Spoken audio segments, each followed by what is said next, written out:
Hello and welcome back to another episode of Bedtime Stories. My name is Tracy and I'm your host. Tonight we're working on chapter 13 of The Beasts of Tarzan by Edgar Rice Burroughs. But before we get into this, I need to ask you a series of very serious questions. Did you go pee in the potty yet? Have you brushed your teeth? Have you got your water next to the bed? Have you done your stretches? You did? All of it? Good job. Very impressed. Very, very impressed. All right, well, since there's nothing else to do other than hit the subscribe button,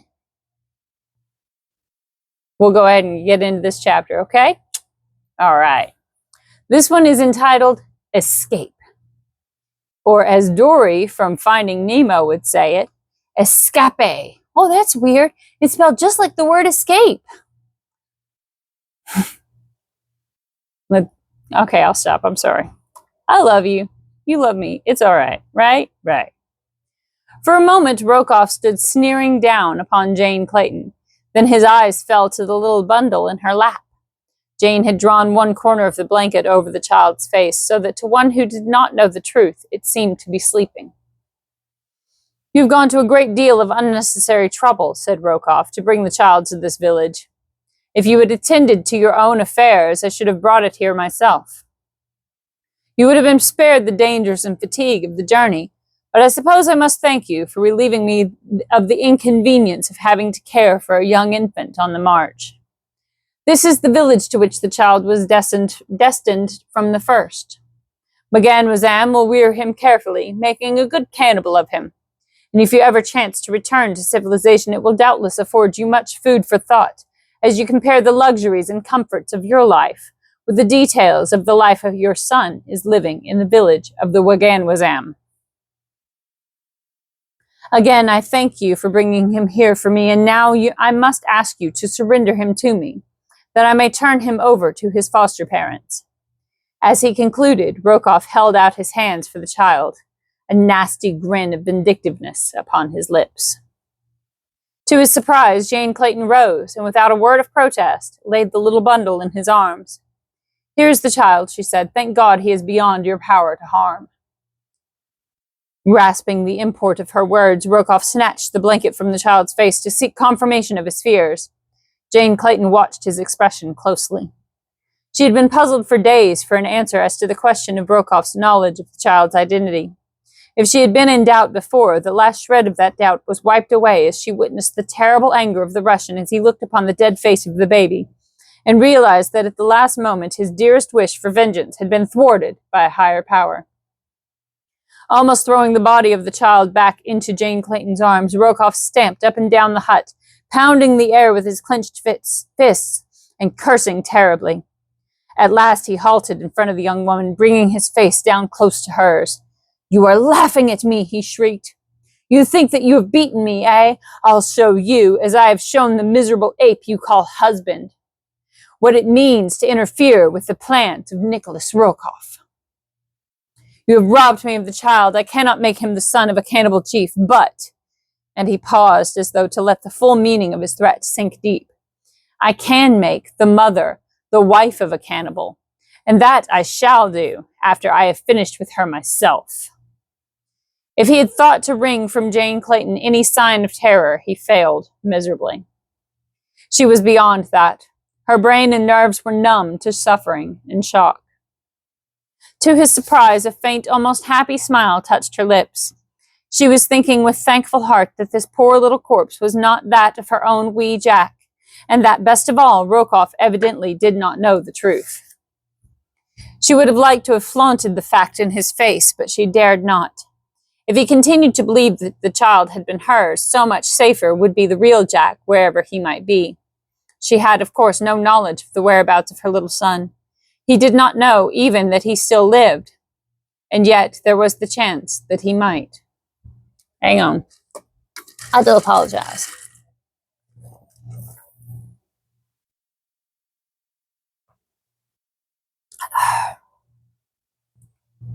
It was more than possible that without Rokoff's knowledge, this child had been substituted for hers by one of the Russian's confederates.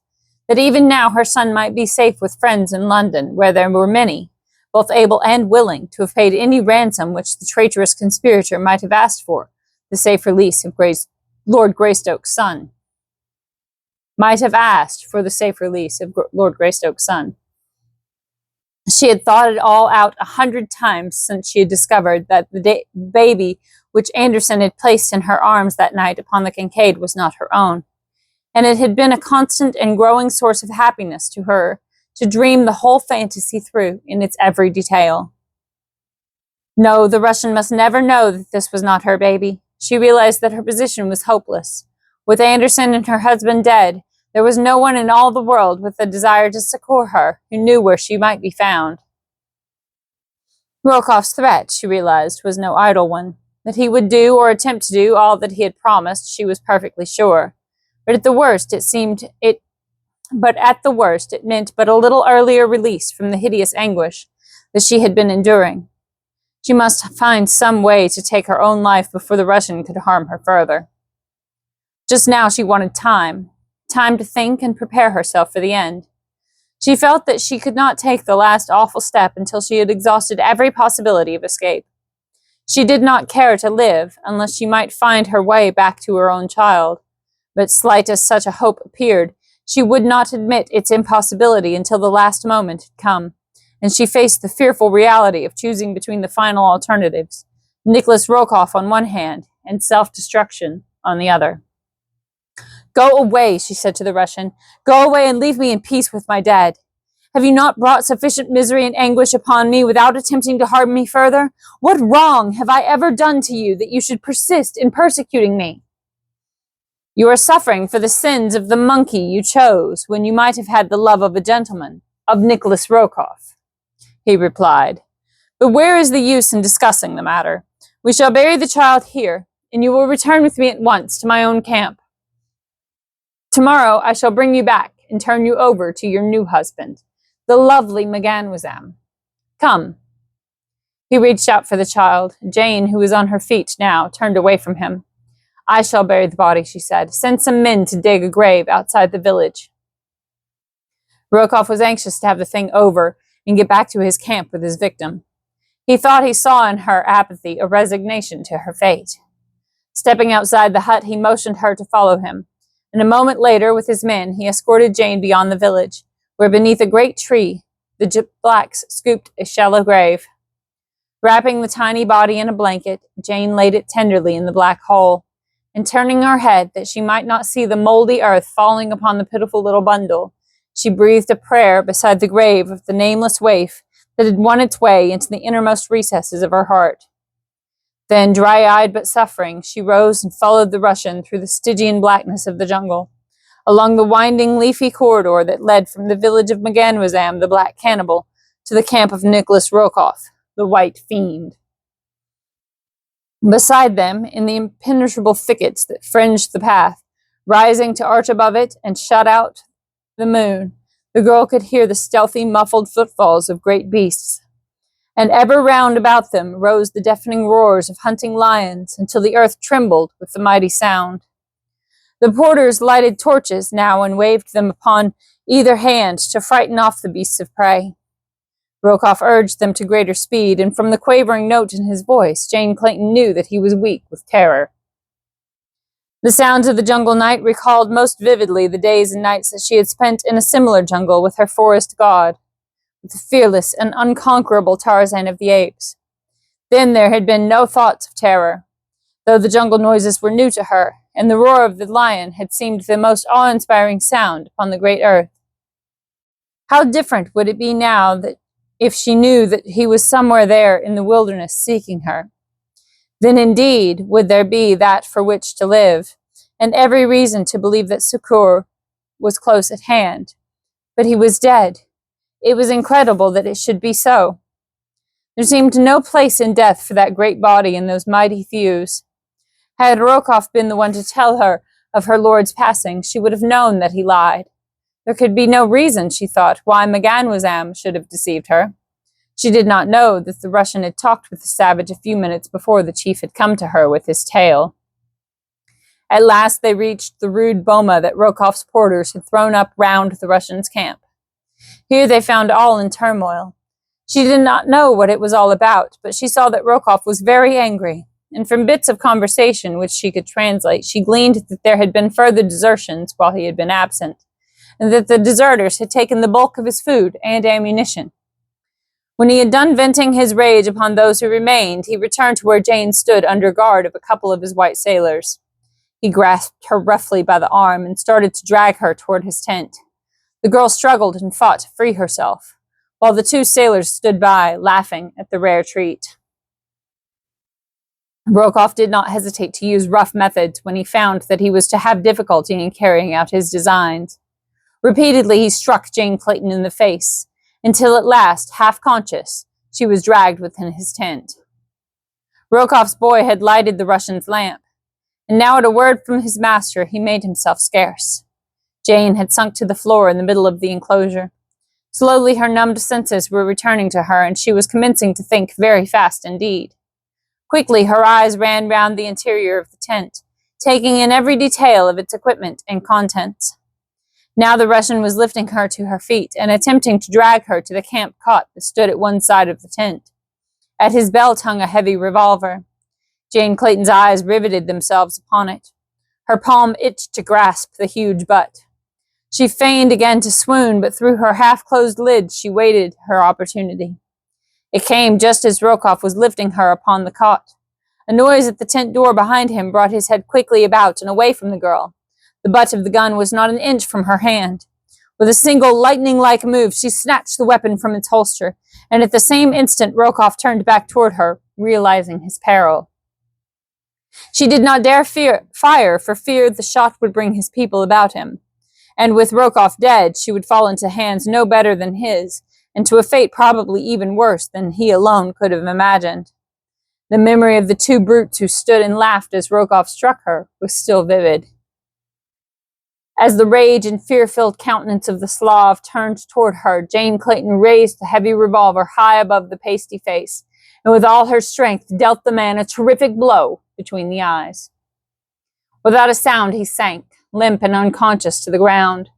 A moment later, the girl stood beside him, for a moment at least, free from the menace of his lust. Outside the tent she again heard the noise that had distracted Rokoff's attention. What it was she did not know, but fearing the return of the servant and the discovery of her deed, she stepped quickly to the camp table upon which burned the oil lamp and extinguished the smudgy, evil-smelling flame. In the total darkness of the interior, she paused for a moment to collect her wits and plan for the next step in her venture for freedom. About her was a camp of enemies.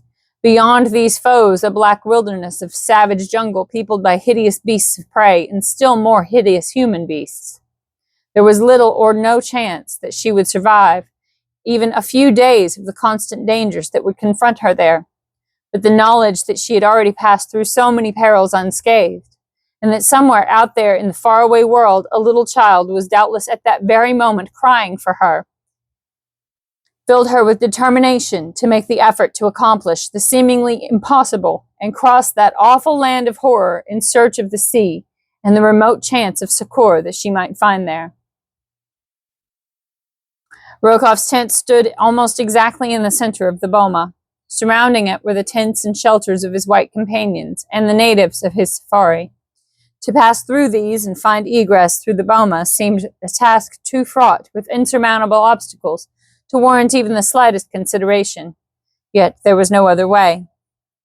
To remain in the tent until she be discovered would be to set at naught all that she had risked to gain her freedom. And so with stealthy step and every sense alert, she approached the back of the tent, set out upon the first stage of her adventure. Groping along the rear of the canvas wall, she found that there was no opening there. Quickly she returned to the side of the unconscious Russian.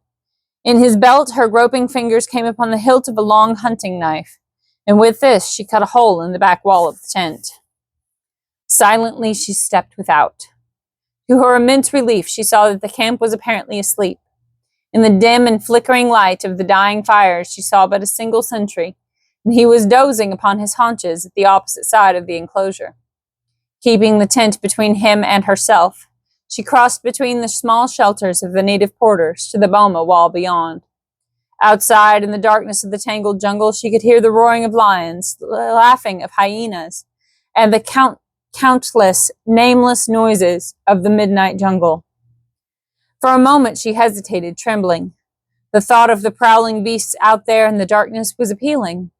Then, with a sudden, brave toss of her head, she attacked the thorny boma with her delicate hands. Torn and bleeding though they were, she worked on breathlessly until she had made an opening through which she could worm her body, and at last she stood outside the enclosure. Behind her lay a fate worse than death at the hands of human beings. Before her lay an almost certain fate, but it was only death, sudden, merciful, and honorable death. Without a tremor and without regret, she darted away from the camp, and a moment later, the mysterious jungle had closed about her. That's the end of chapter 13. I hope you enjoyed it. Was that fun? I hope that was fun. All right, my loves. Good night. Sleep tight. Don't let the bedbugs bite. And if they do, you bite them back. Remember, I love you so very much. Good night.